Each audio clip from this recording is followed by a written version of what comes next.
Ciao, Tortuga qua al Festival di Trento, siamo col professor Alan Krueger, professore illustre dell'Università di Princeton e anche ex consigliere economico di Obama. Adesso chiederò qualche domanda in inglese. So, professor, in a recent study with a colleague of yours, you estimated that all the net growth of jobs in the US was due to atypical work contracts. So are we doomed to this kind of change in the labor market, being that the recent technological changes shaping somehow differently this labor market? Well, I think different countries are going to have different trends. In the US, I think we're going to see continued growth of self-employment, independent contractors, gig work. It's starting from a lower base than in Italy. Italy has a much higher share of workers in self-employment. Okay.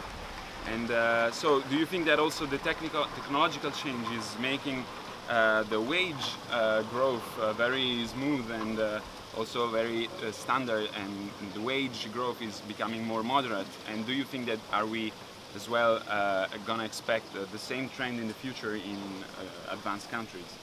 I think a combination of factors have been suppressing wages. Technology is one of them. Technology has created winners and losers.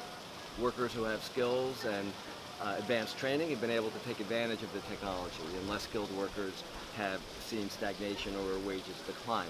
But I think the phenomenon of wage stagnation is broader than just technology. I think workers have become weaker, bargaining power has declined.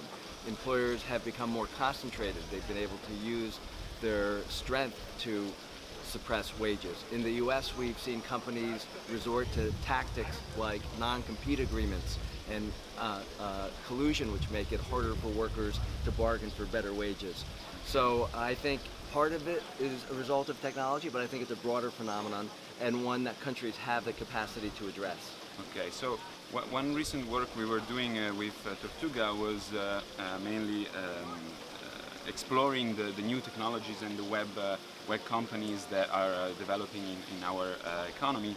And so when you were referring to the fact that we have big companies that are using their power to keep wages down, how do you think that we can address this kind of issues when in a world where technology may be in the future concentrated in a few hands? Well, in the near term, the technology, I think, has helped to create more competition. We're seeing more competition for ride services. For example, Uber and Lyft provide competition with the limo companies and taxi companies. So initially, I think the technology has the potential to be disruptive for established companies and provide more competition. Yes. Over the long term, I think it's important that we apply antitrust laws, Yes. not only to the product market, but also to the labor market. And in the US, the authorities have been very slow to look at the impact of employer practices and company mergers on the labor market, and I hope that that changes in the future. So you think that Europe is doing the right thing also with the GDPR and this kind of intervenience in the labor market and in the market as well? I really can't comment because I'm less of an expert on the European antitrust situation. Doesn't matter. Thank you very much. Sure, thank you.